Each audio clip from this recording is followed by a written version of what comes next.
again, welcome everyone to our Top IG professional development session.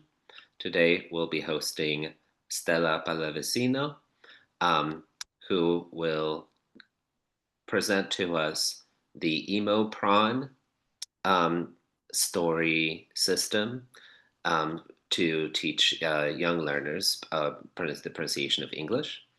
My name's Patrick. I'm one of the co-coordinators of the Teaching of Pronunciation Top Interest Group for CATISL. My co-coordinator, Marcia, and our dear assistant coordinator, Donna, will come a little bit later today. And I would like to tell you about a few ways that you can get in touch with CATISL and with TOP. You can send us an email to catisl@catisl.org.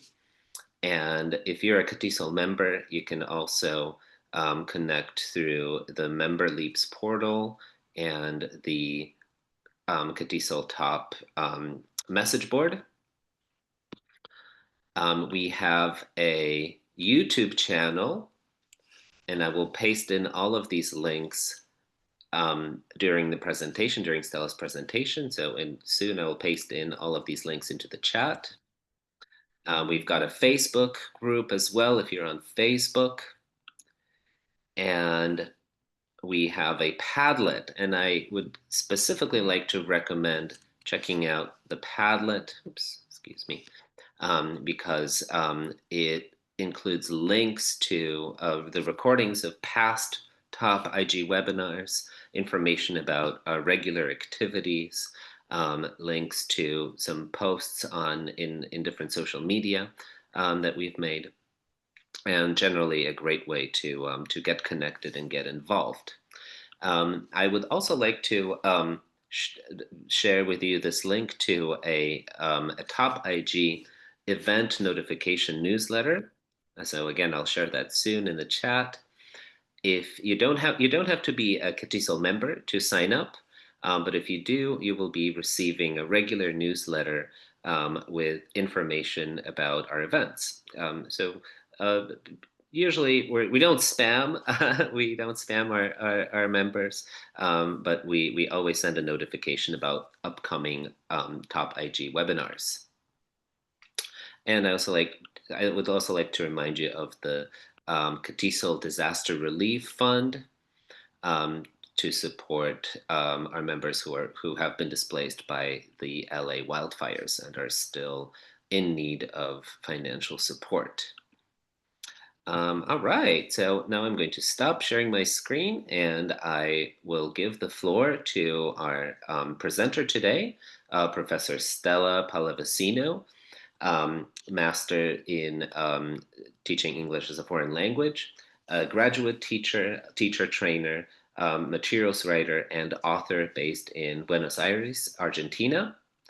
And Professor Pallavicino runs Emopron Stories, a teacher training and resource hub where she shares her approach to teaching pronunciation to young learners through phonics storybooks.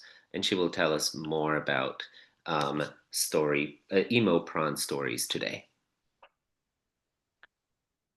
Well, thank you very much, Patrick, for this lovely presentation. Now I'm going to share my screen with you. Can you see it? Yes. Okay, so teaching pronunciation to young learners. This time I'm going to show you how I work with Emopron stories. And the whole theory on Emopron actually emerged from the real classroom. I'm a practitioner basically.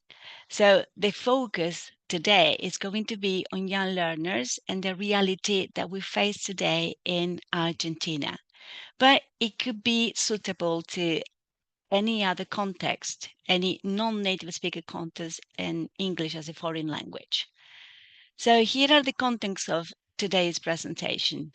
I'm going to work on the teaching challenges that we face in the EFL classroom, and then trying to understand who we are teaching, understanding neurodiverse and neurotypical learners, but not to diagnose anything, just identifying signals of misbehavior. Then I'm going to show you how to identify certain behavior and apply an inclusive pronunciation approach through Emopron stories. And then try to unlock some phonological awareness in young learners' classes and link that pronunciation strategy to reading and writing. Finally, practical inclusive pronunciation activities and how to motivate your classes with different approaches. So let's begin with the challenges we face. We know that pronunciation is everywhere, right? It's not only speaking and listening, it's also reading and writing. When we teach vocabulary, for example, we help learners to take a word off the page and that word goes into the minds to decode meaning. But this process is not simple. There are a lot of challenges that we face before actually teaching a word. And the first one is, what approach is most suitable for our classes? With young learners, well, we have different approaches. Well, the most popular ones in the context I teach is the whole language approach and phonics. So let's consider the whole language approach. What is it? This approach is based on memory. You show a word, as the one in the slide, and the word is accompanied by a picture. So children are expected to remember the picture and connect it to the word. And on top of that, the pronunciation is not table, but table, and the final A is not pronounced. This works well with some learners, but not for all learners. Some might need a little bit a structure to remember things. So this is what we find sometimes challenging. So, well, if we are not working well using the whole language approach to teaching pronunciation, maybe we resort to phonics. These tend to be more closely aligned with the way children learn.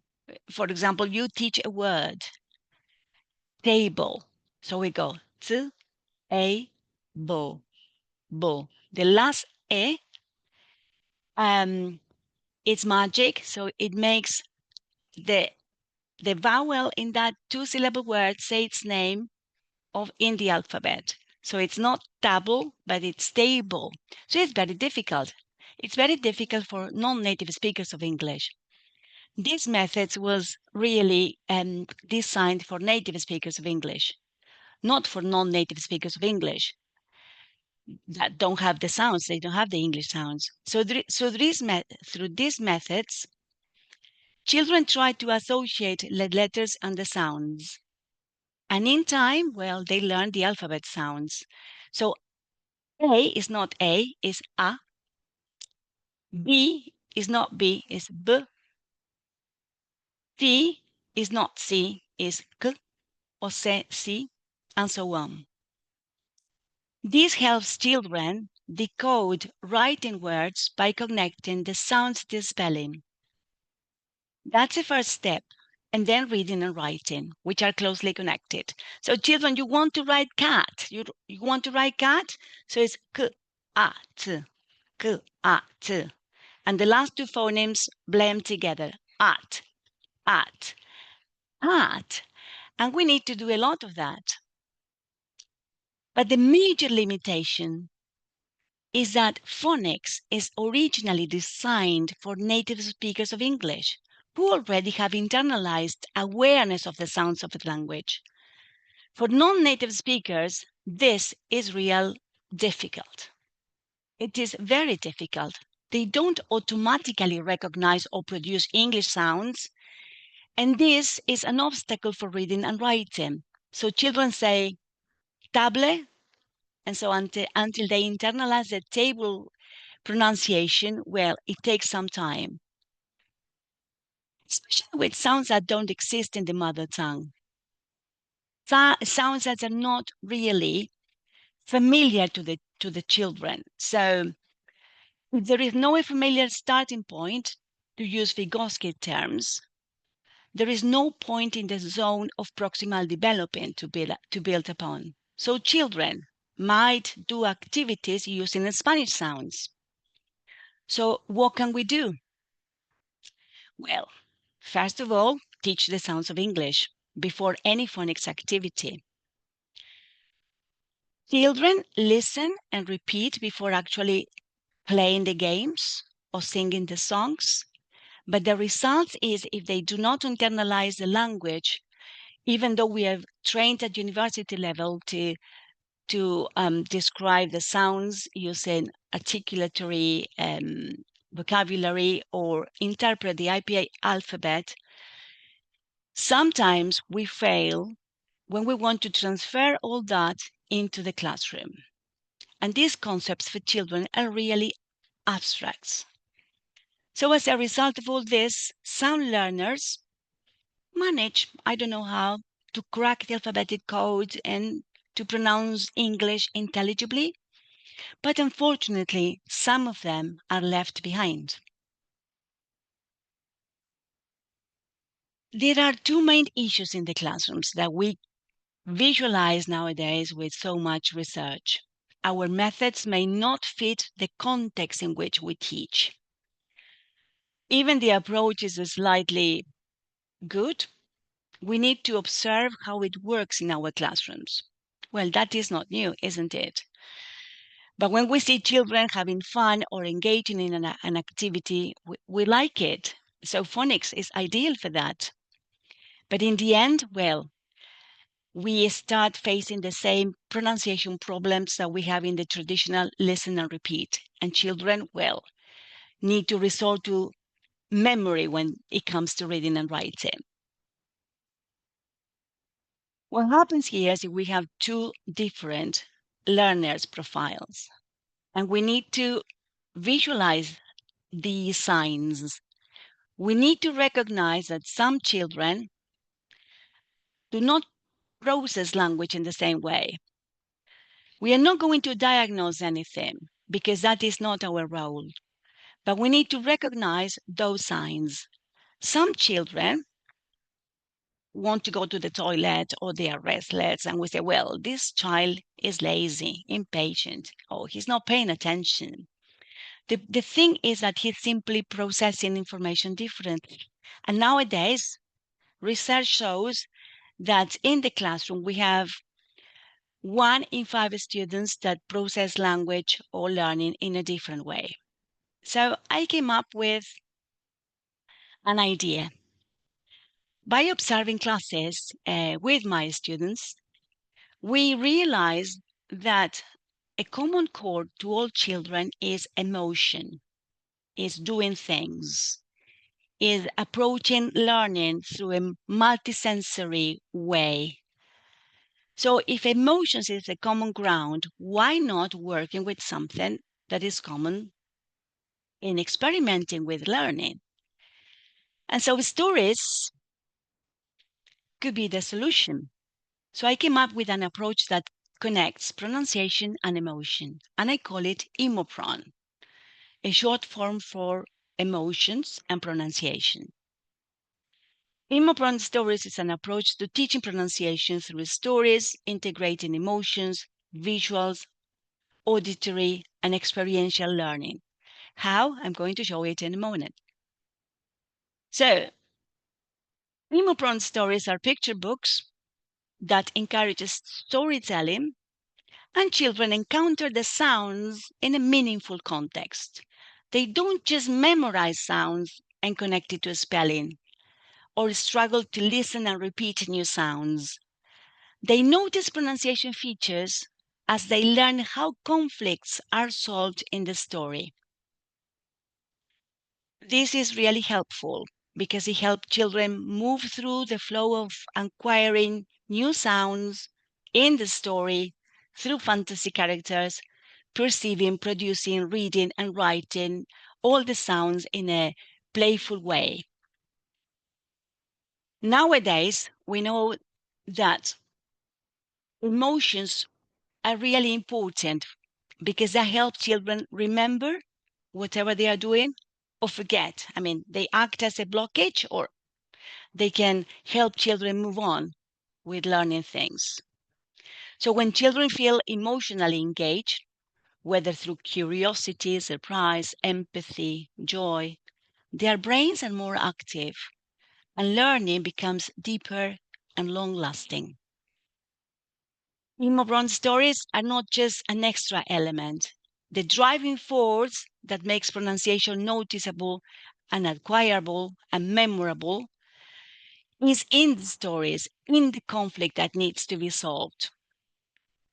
So each sound is connected to a situation that children can relate to.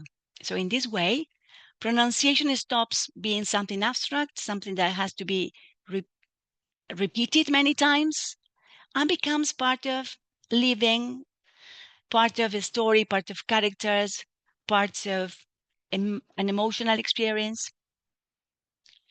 So what I like about Emopron is that when it is tried in the classroom, children welcome all this. And some teachers, well, give their feedback. And this is one of my favorite feedbacks. You can explore more about feedbacks and reflections of the Emopron stories in the Emopron page. And this teacher, just by working with Emopron stories, said that there is a narrative thread for young learners in which a conflict must be resolved. And the learning of a phonological context is only noticed when that conflict is solved. So children are motivated to continue with certain activities, and they learn something linguistic in order to solve something that is not linguistic. So it's like a story. So they learn through the story. Now, let's take a sneak peek into Emopron approach. I have selected one sample for the teaching of front vowel sounds of a story I wrote, and another for the teaching of consonant sounds. I made this distinction to show you how vowels, in contrast to consonants, work within this approach, considering that some sounds are easier to be learned auditory, as is the case of vowel sounds, and others can be learned both auditory and articulatorily, as is the case of consonants. So consonants are produced with some degree of contacts between the articulators. And so, well, it's easier to be seen. But in the case of vowel sounds, an articulatory description would tell us what part of the tongue is raised and how high it is raised. And these instructions are very difficult to follow in practice, and they can also be noticeable through audition.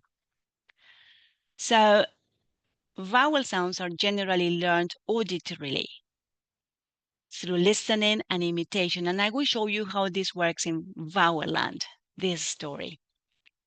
Now, here is one of the pages of Vowel Land. Emopron inventory focuses on sounds that do not exist in the mother tongue, the ones that often cause communication breakdowns because children will try to replace them with the sounds of their mother tongue. So these problems usually give the perfect opportunity to build fun stories. So children can visualize and remember and notice and feel things because they are fun and it's within the story. Vowels in particular cause major difficulties for the EFL learners because English includes features such as vowel length, lip posture, and there are more English vowels than Spanish vowels, for example. 20 in English, 5 in Spanish. Can you see the problem? So here is vowel land. I'm sure you can imagine what it represents. Can you think about this? Can you think what the picture could be? It is your representation of Daniel Jones' vowel quadrilateral. There we can see front vowels, mid vowels, and back vowels. So By using pictures, we transform abstract concepts into concrete images in a playful way. So this is a playful image that will help any learner that can visualize or that is really learning through visual strategies, visualize front vowels. And so learners with dyslexia, for example, benefit from visual mapping of vowels, and we can anchor abstract concepts into concrete images like this. So their memories tends to be more visual than auditory.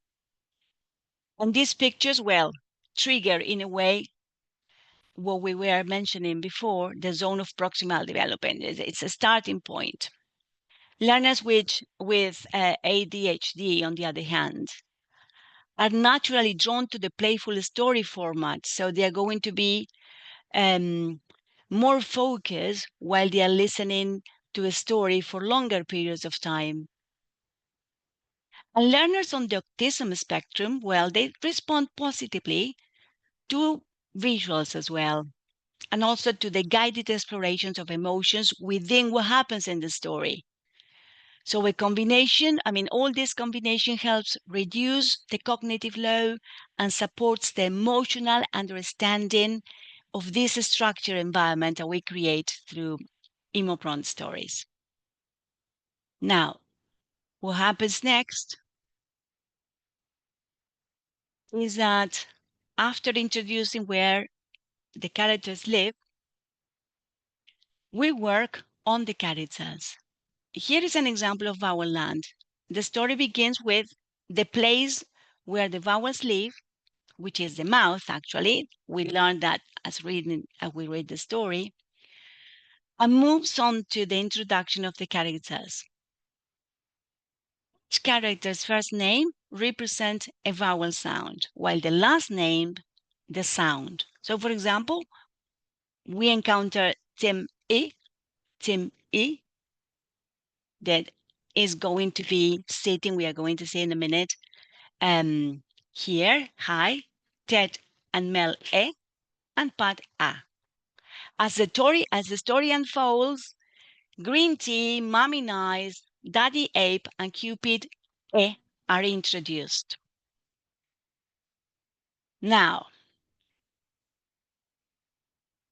we start with the sound names, but to learn the sound, the first step is to show it. So on the left, we can see Daniel Jones quadrilateral, what we learned at university level. But on the right, we see something playful, a playful image of the representation of the vowel sounds. What appears there is a technical diagram that comes to life through the metaphor of the story. So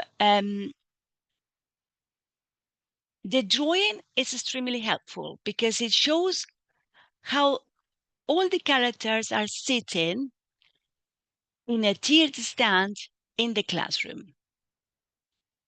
And so tell E that sits below Tim. We've got Tim E, who sits here, hi, Ted E, who sits below, and Pat A, who sits at the bottom. So in this way, children notice the short front vowels and learn articulation through the movement of the arrangements of the desks in the classroom. So once that is introduced, we continue with games. For example, a guessing game.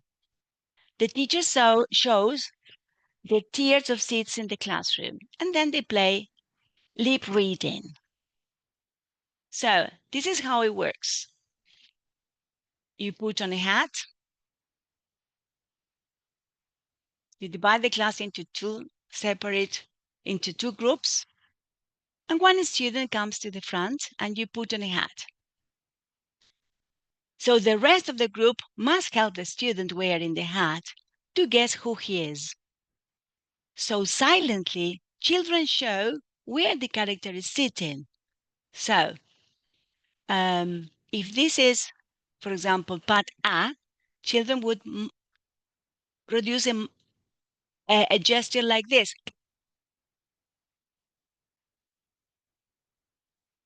So the one that's wearing the hat will say, oh, that's part A. Or, oh, that's stem A. The first group to guess correctly wins the round. And the overall winner is the group that guesses 3 characters in a row first.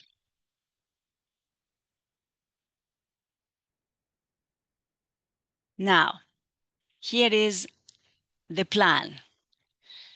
What I have just described to you. Divide the class into 2 groups, and one of the students comes to the front. He wears a hat, and the rest of the class must guide the one that is wearing the hat who that character is. It's like a who is who. Well, a different variation of that. If we put all this together, children who struggle with abstract concepts or with the traditional listen and repeat, all these children can engage meaningfully into these type of activities because all the sounds are tied to concrete images and actions. And then an interactive game will help them move or start incorporating or acquiring new articulatory habits that they have never imagined, like the position of 3 characters in their mouth. The front vowels come to life, turning all this abstract information into something tangible for children through visual, movement, sound games, and narratives, because this is part of the narrative. Okay, following the story, the characters play in the classroom when the teacher steps out. Their favorite game is hide and seek. So this is when phonological awareness starts working on children's mind. Characters hide in the classroom. Where are they? Look at Tim. Where is Tim? Is he in silly? Children say, no, no, no. Is he in chalk? No. Is he in silly? Yes, he is in silly. Sorry. He in chalk? No, no, no. And is he in skinny? Yes. So children listen and circle. So we are working on perception in that way. Now it is the male's turn. Where is he? Let's take a look. Is he in chair? No, no, no. That's not Mel E. Is he in sun? No.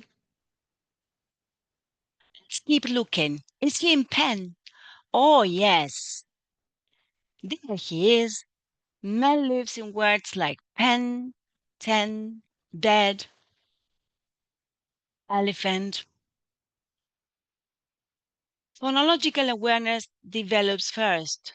So that's the reason why it's important that our children learn pronunciation of words, especially those words inexistent in our mother tongue, because they have no idea, and then they are very quickly replaced by any other sound in the mother tongue. But when children experiment with sitting arrangements, for example, in this part of the story, the experimental stage through the guessing game later, and then they connect all this presentation, acquisition, and then connect it with reading and writing, like in a hide and seek game like this. The playful atmosphere helps children live the experience. And this is this is a part of emotion that I'm referring to. Emotions, experimenting with things, doing things, learn by doing things, the way that children learn. All children learn through that. Well, finally, Pat. Where is Pat? Is she an apple? So we keep on encouraging children to notice sounds and link the sounds to the letters. It's fun and interactive, and they like it and they learn. Now it's breakdown time. The children also play tag in the playground. But this is not just a common tag, it's a super stretchy green tea tag. Now, here is the game. Oh, I forgot to say that in this game, Tim E is left behind, and he feels very sad because his friends haven't invited him to join the tag. The teachers knows the teachers knows why. Well, the problem here is that the sounds in green tea, we are going to introduce long vowel sounds, and Tim E, it's in, we cannot find the combination of the E sound in any fleas word. So the fleas vowel does not include the E sound in the spelling. So later on in the story, that sound is going to be included, but not at this time. So, play tag. Continue with the super stretchy green tea tag. Pat, Ted, and Mel decide to play the game. Today, Ted is it. So he starts chasing the others, running around Vowel Land. When he chases Pat, Pat giggles and runs, but then when Ted finally catches her, he knows that he can make tea. So the purpose of the game is to make tea.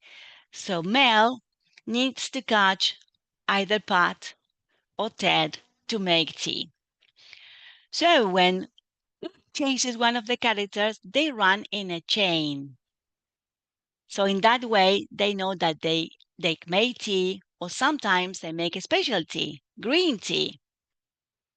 But there is a twist. The rescue team has a special power. And that power is to free the fused characters, returning them to their original forms of a, e. So they can play independently again.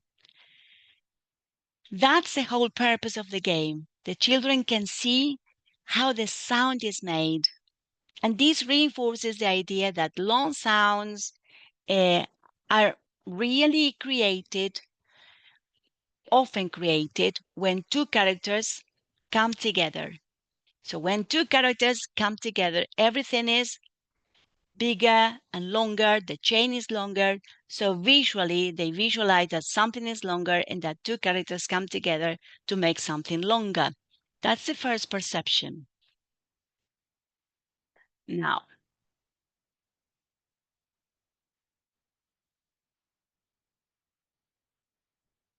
the game objective is to make tea, but the teaching objective is to discover that by playing a tag game, children can see how sounds can fuse to form longer sounds and to make the tea or the green tea sound. And those sounds can also stand alone and go back to their short perception. So the material needed to play this game are batches of the different characters, Ted, Mel, Pat, and also the rescue team. So assign each character a badge showing whether they are going to be it or they are going to be chased, and also the rescue team.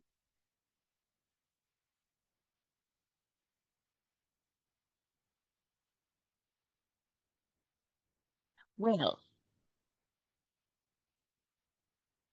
learning through play is an embodied experience that the students naturally engaged in. They are hooked in.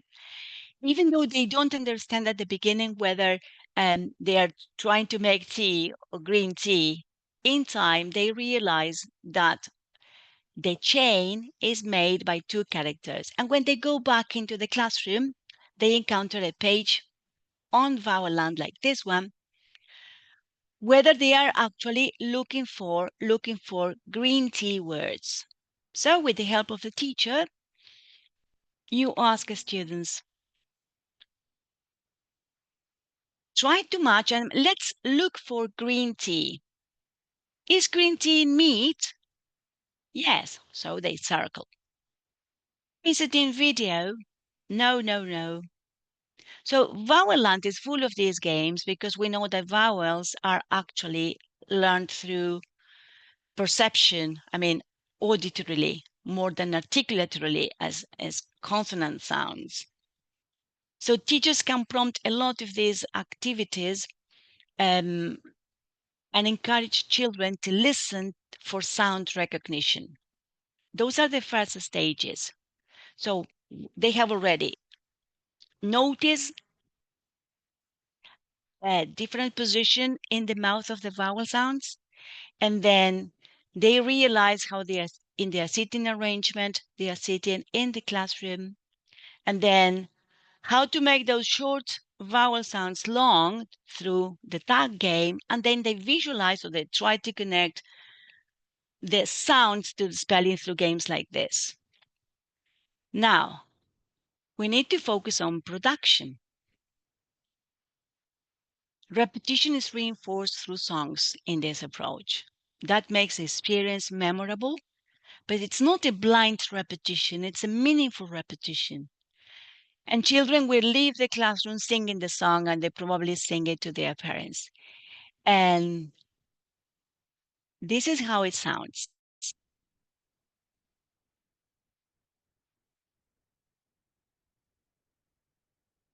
The steam from the tea goes ee. The steam from the tea goes out of stretchy green tea.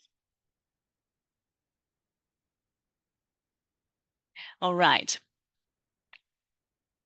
Now, the story continues, but I have selected these few pages of the book just for the purpose of a presentation of vowel sounds. It has been simplified to show you just a few pages in this presentation. Now, let me show you how this approach can work with consonants. Consonant sounds are easier to describe because they are produced when two organs of speech come into contact. Unlike vowel sounds, as we said at the beginning, which are recognized mainly through hearing, consonants can be both felt and heard. I'm going to play a sample of an Emopron story called The Jawbreaker and the Sound Ticklers. In this story, a jawbreaker jumps into a child's mouth because he's very tired. So we are going to see what happens. Mainly, the jawbreaker tries to find a comfy sofa inside the children's mouth because he cannot sleep. And let's see what happens.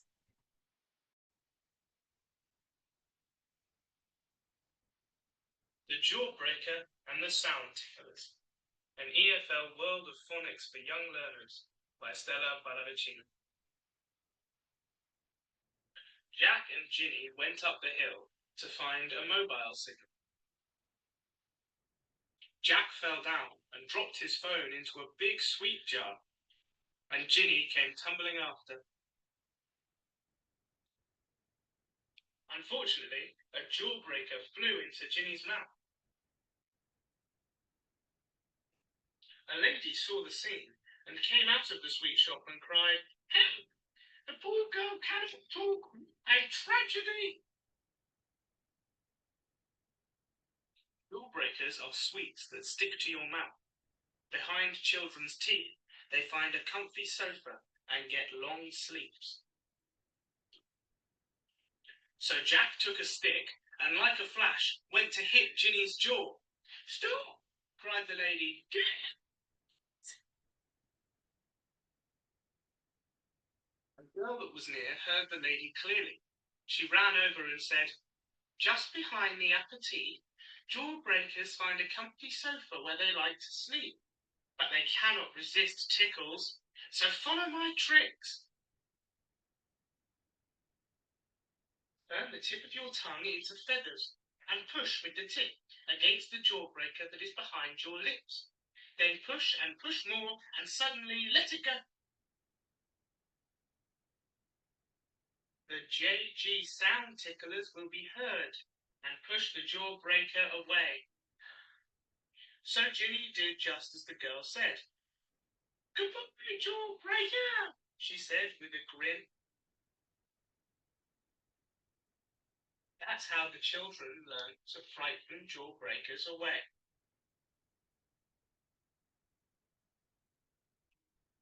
Here's the trick. Sound ticklers in Jack go j, j, j to push jawbreakers away.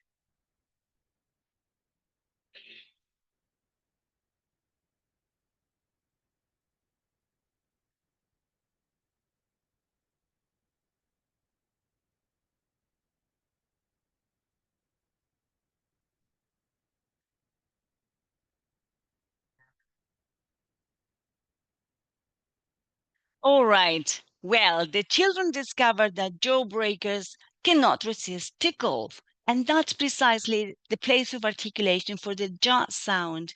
This is a difficult sound for Spanish speakers. We don't have it. So instead of saying gin, they say chin. So it's replaced by the nearest sound in the mother tongue. So, but helping children notice that they turn the tip of their tongues into feathers and tickle the jawbreakers away. J, j. The sound ticklers push jawbreakers away, and they discover a place of articulation that was inexistent in their mother tongue. This is very important because we don't have any other tools. I mean, if we have to correct children when they are saying shin or for gin, or cho for jaw, we can tell children you are not tickling the jawbreakers, and they realize that they need to place the tip of the tongue on the comfy sofa like this. J, j. So once the sound becomes noticeable, children can experiment with this. They can play, explore, and generate in that way positive emotions towards pronunciation. We can introduce baby jawbreakers. We've got this all over the world. So let's give children baby jawbreakers to help them fight the big ones away. So a baby jawbreaker is a small, safe sweet. You can use any other one or fruit if you don't want to use sweets. So there's something similar to jawbreakers, but much smaller. So children chew, tell them not to swallow it, and take it to the comfy sofa so as to discover where that alveolar ridge is. So by taking what they are chewing actually to the alveolar ridge, they are feeling that mountain behind the upper teeth, and they discover that they have an alveolar ridge where some sound breakers can be heard. So you can say 1, 2, 3, 1, 2, 3, put the tip of the tongue and tickle jawbreakers away. And the j sound tickler is heard. J, j, j. Experimenting with sounds and place of articulation is important because children discover that there is something else, and they make connections. So after experimenting with the sounds, well, repetition comes also in the format of a song, making learning memorable. So children will keep on singing and practicing the ja sound in a different format, or perhaps after the lesson. Let's see.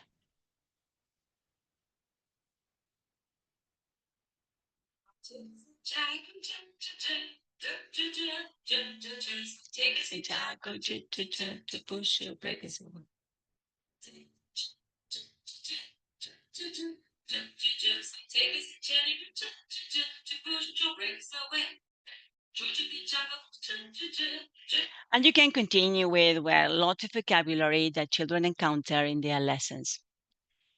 Now, finally, we move on to phonological awareness and connecting that to letters. Kill the Mosquito, for example, it's a game in which children perceive and you realize whether they are perceiving or actually producing the targeted sound. You can play Kill the Mosquito with the fly swatter, and you tell children, well, place flashcards on the board and say words like jeans, George. So children stand up and kill the mosquito on those words. Now, once they are confident and that you are sure that they know the words, they can take the teacher's role and then, well, tell their partners to kill the mosquito on George of the Jungle or any other word. And once the sound is already acquired, they recognize it and they can produce it. You can start with the phonics games. This is a phonics game. This is what we do with phonics before reading and writing, but children already have the sound. So if you tell children, what's this? Listen. D, ah, mm, d, ah, mm. And then you do it first slowly, then quicker and quicker, and the last two phonemes first.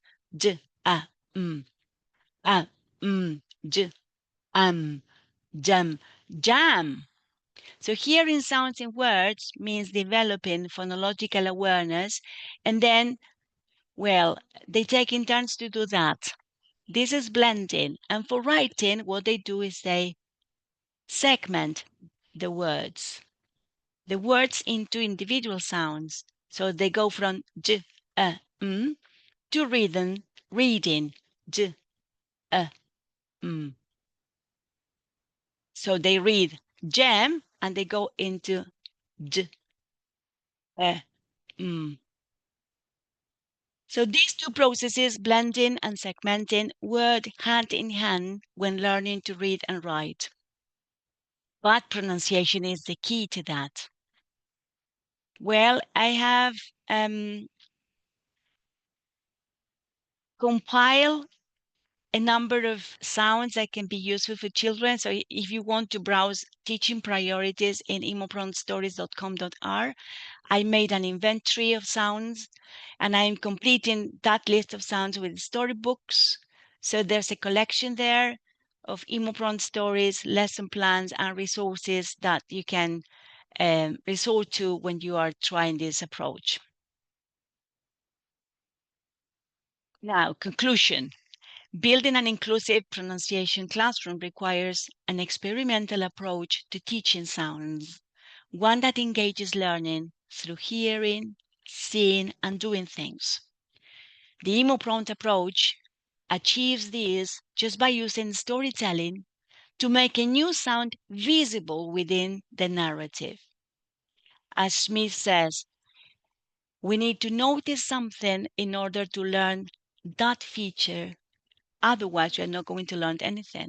So we need to notice the pronunciation feature before we can work on reading and writing. And listen and repeating this approach is replaced by a holistic process led by games, movement,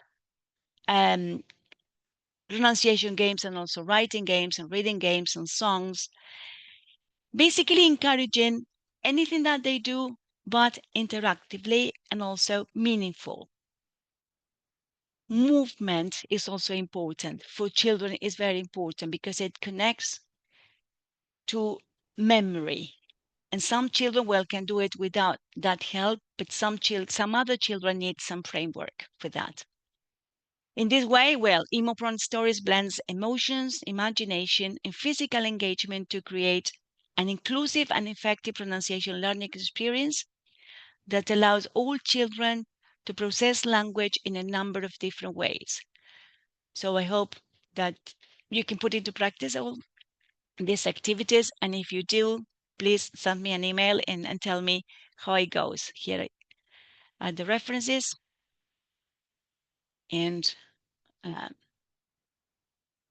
my personal details. Well, Thank you so much, Professor Pallavicino. So many great ideas. I can't wait to put some of them into practice. And we do, and also thank you for sharing your resources with us. I just pasted a link to your website into the chat. And we do have about 7 minutes for a Q&A. So if there are any questions for Professor Pallavicino, please unmute yourself and ask or put them in the chat.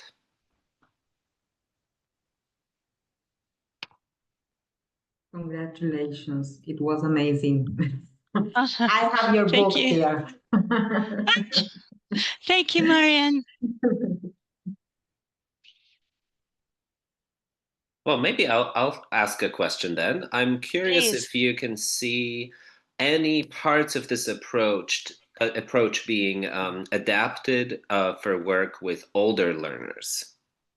Yes, I do. Actually, this presentation is on young learners, but I have already delivered presentations using AI, where I, in a way, guide teachers to create their own Emopron stories using ChatGPT, and then creating also the audio using one program that is called Text to Speech Maker. That's my favorite one.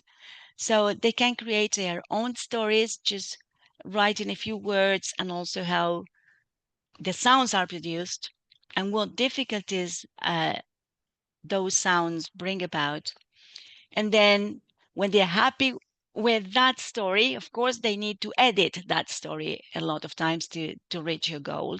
Then they copy and paste it on text to speech maker, and they have the audio and they have the text. And they can also create their own songs by visiting I Love Songs AI. So that's the combination of Emopron stories. They've got the story, they've got the audio, they got the song for repetition, and for games, well, there are lots and lots of resources using AI. For example, there's one that I particularly like for tongue twisters that is called tongue twisters or movie tongue twisters like this. So yes, I have already tried with adults and adolescents, and they love it because they have fun, and they are learning, but they are learning using English sounds, not Spanish ones. Wonderful, thank you. Okay, we have time for one or two more questions. I look forward to your questions. I love to be answering questions about this approach. What I like also about the approach is that just by teaching children how to manage with vowel sounds or consonant sounds, we are giving also teachers tools for correction. And I remember once in FAPI, I mean, there's a huge conference for teachers of English in Argentina called FAPI, Federación Argentina de Profesores de Inglés. And one of the teachers that attended my presentation said, well, I finally realized how to teach vowel, or how to understand Daniel Jones quadrilateral in a very easy way. Because we are always thinking about the front, the back, the middle, the close, open. I mean, it's difficult to be described, but if you resort to a playful image, you can, in a way, describe sounds easily, playfully. I mean, playing with sounds. And that happens in vowel land.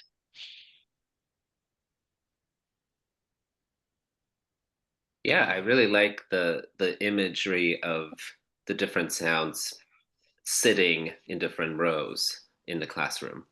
I think Katya has a question. Sorry. Stella, thank you so much for your work and your presentation. I've been My learning. pleasure. I've been learning about in school how a lot of research shows that when children are before puberty, less than about 11 years old, you just need to expose them and they can learn language and pronunciation more easily. And I imagine you know about this and people might ask you, and I'm just so curious how you respond to teachers who might say, well, why take the, like, what benefit happens from teaching so explicitly the vowel and consonant pronunciation versus just immersing the children in English television or movies and other resources like that? Thank you, Katia, for your question. Well, that's the reason why I said that I'm working on an inventory. It's not that we are going to tackle all the sounds of English, just the sounds that need or they are inexistent in the mother tongue, depending on the context where you're teaching.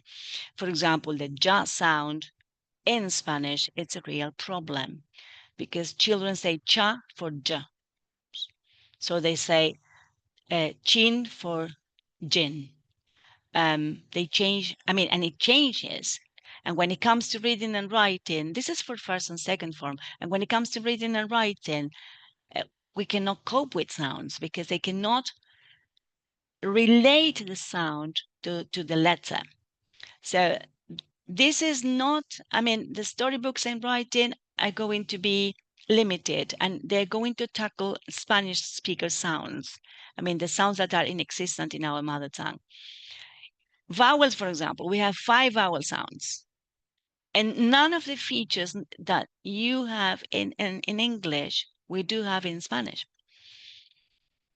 But we do have that distinction in consonant sounds. So I try to tackle all those sounds that disrupts communication and creates an obstacle for reading and writing, because I realized that when we are working with phonics, everything works marvelously if we have an intelligible sound, we can manage with this. But when the place of articulation is not worked or has not been discovered by the child, then the child changes that sound to the Spanish sound. And so we lose him. Thank you so much for your question, Katya. And I think I think we're going to we're going to have to wrap up now. But let's. Oh, I just had, as you can see, I just opened Stella's website here, and If yes, you again, I would like to. Yes, Stella. No, that if you click on teaching priorities, you're going to see the number of books I have already written so far, but there's more to come and it's not complete, right? I need to tackle some other sounds, but there you see what the need is and why the book is created. The book is created to fill in that gap. Fantastic. Yes, I can't wait to look at that list. And thank you again, Professor Palavicino, for your Thank you. wonderful presentation. Thank you, everyone, Thank you. for attending.